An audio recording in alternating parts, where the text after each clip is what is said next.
Well, thank you so much, Valen. And turning our attention now to Eskom-related matters, and of course, South Africa very much interested in what's going on with the power utility, given the ongoing load shedding that we have been experiencing. Now, Eskom has come out saying that they are concerned about the reporting around load shedding and saying that some of the reports in the media have been inaccurate. And joining us now to elaborate on this and, of course, set the record straight is Eskom Spokesperson Sikonathi Mantshantsha. Thanks so much for your time. Welcome to Morning Live. Thank you for inviting me.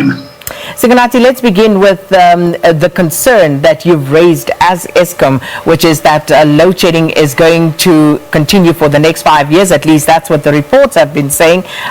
So how would you like to set the record straight on that?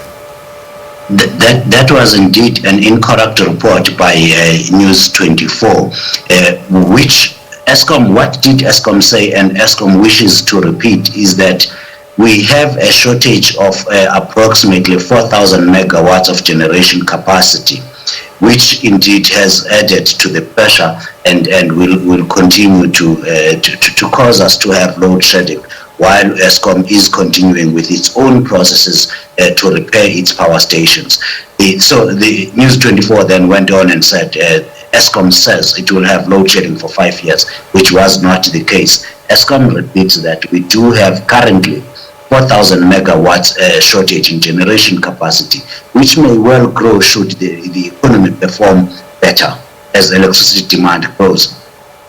So are you saying then categorically that the statement that we could have foreseeable load shedding for the next 5 years is incorrect? What we are saying is incorrect is that being attributed to Eskom. Eskom has not put a time frame of 5 years to load shedding. What Eskom continues to tell the people of South Africa, and this is the fact, that we have generation capacity, hence we are having this load shedding. And we have quantified that to about 4,000 megawatts, which will not change until, of course, we have additional capacity coming onto the system and until we are able to increase our own capacity through these maintenance repairs that we are conducting. So if you were to translate that into a time frame, because previously Eskom has come out and told us that we would be seeing load shedding for at least 18 months. So what are we looking at this point going forward? We could not translate into a time frame how a gap of 4,000 megawatts will be closed without adding a generation capacity. We are grateful to the government for having started a procurement process which will include or will produce investments of about 2,400 megawatts of capacity.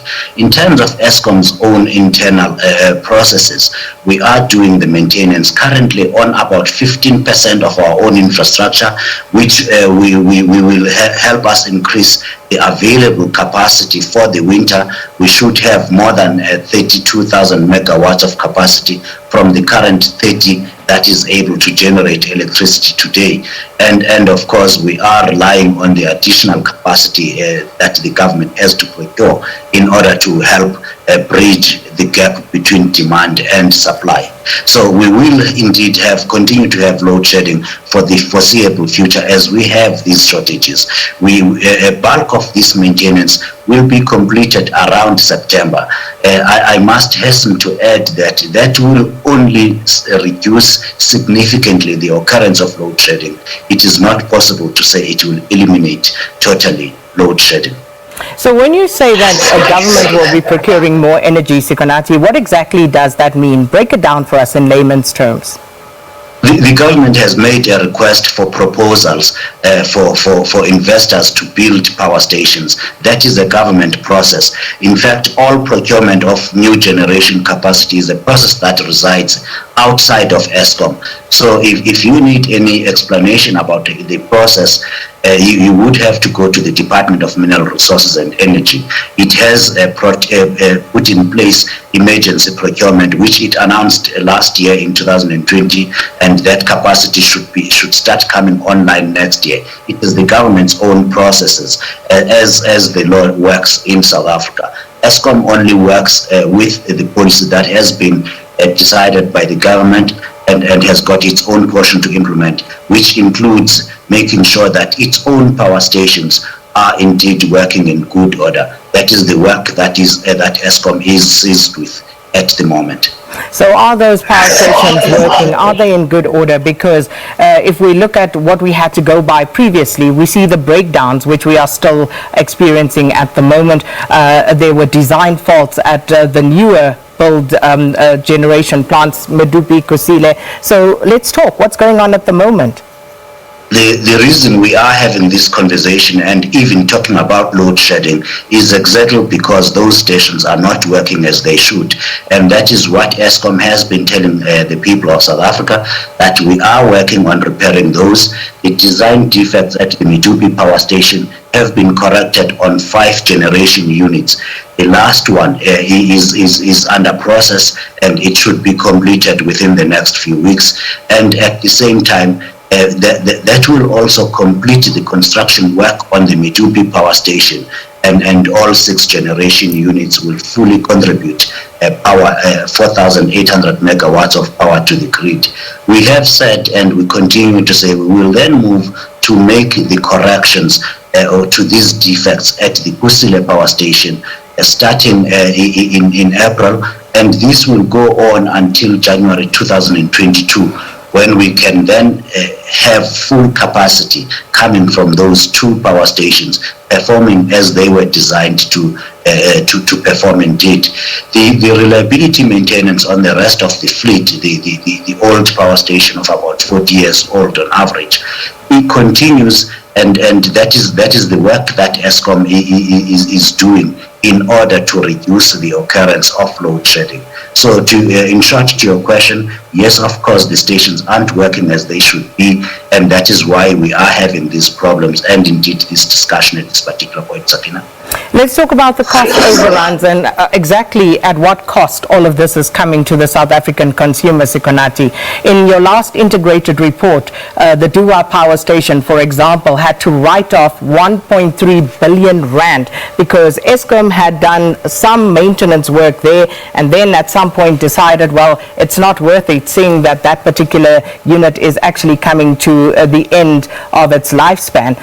1.3 billion written off. So then we talk about Medupi and Kusile with all the design defects, with all the cost overruns that you have incurred thus far. At what cost is all of this coming to the South African consumer? And also add to that the cost of diesel that also comes into play when these units go offline. How much have we spent thus far on diesel, and who is Eskom's biggest diesel supplier? Sakina, on the Medupi power station, so far Eskom has spent about 120 billion rand building that power station, and to correct the defects on the unit, it costs about 300 million rands for each generation unit. You will multiply that by 6, and you will go do the same work at the Kusile power station, and the cost will be the same because the stations are carbon copy of one another. Those are and Eskom agreed in 2018 already with the major contractors to divide the cost or to incur half of the cost, and the contractors will incur the other half while the work is continuing. They will then go and make a decision and argue as to who is responsible for these defects. And that process can take many years, and the people of South Africa cannot wait for all of those years. Hence, we started with the work already, and the party that is found after the extensive process, because we do expect that the contractors will deny that they are responsible for the defects. Once that process has run its course, which may very well go through the courts as well, the party that has been found to have been accountable will refund the other, the 50% expense of fixing the power station. Now, the other occurrences that you are talking about, who are the major suppliers of diesel? If I had known what question we were going to ask, I would have sought that information. But we have suppliers that have been indeed boarded onto Eskom through the processes to make sure that we have diesel enough. The major one amongst those is Petro SA, which is a company owned by the government of the Republic of South Africa. There are indeed others. That detail we can find for you should you give us time to go through the files. I would please ask you to do that for us, Sikonathi. I want to know how much Eskom has spent on diesel. How much diesel have we burnt during all of this load shedding? And also the question about why we are load shedding at a time when we're coming out of a lockdown period, where one would have thought that maintenance would have happened during those periods, and that Eskom perhaps would have done better in that regard and making sure that load shedding is actually significantly reduced, because we still had load shedding even though we were on those lockdown periods, and some of the bigger industries, the bigger consumers of electricity, were not operational. Sakina, I have on the question of the cost of diesel, the OCGTs. I have told you before on this platform that Eskom operates 20 open cycle gas turbines which burn diesel. If we had to run all of those, the cost would amount to about 10 million rand an hour if we ran all four of them. All 20 of them. It would cost to about 10 million rand an hour.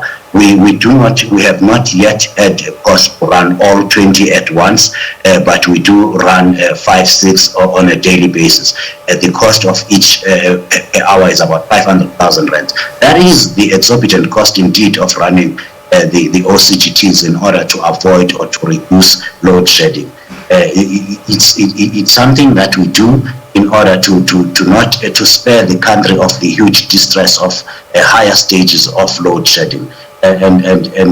These amounts are budgeted for and approved by the board in terms of the governance processes of Eskom.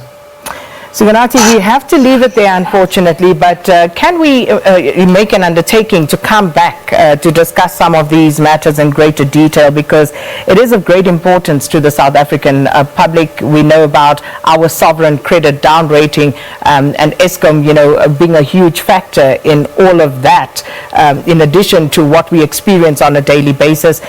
So I would really love for you to come back and maybe have a little more time to discuss some of the other matters. When we talk about coal contracts, I know you're aware of the reporting that's been going on based on anonymous sources. The Sunday Times, for example, alleged that Eskom was defying and ignoring National Treasury's rejection of a bid to extend a coal supply contract with South 32. We want to talk about all of that and what's happening at the Duva Power Station and others, but unfortunately we can't do it now. So Sikonathi, please, we'll call on you again so that we can discuss all of that, but for now we have to park it. Eskom spokesperson Sikonathi Mantshantsha is talking to us about the state of the power utility and updating us on the planned load shedding. What we know is that it will go on. We cannot say for how long or have any definite timeframes around it, but Eskom saying that the report about 5 years not correct.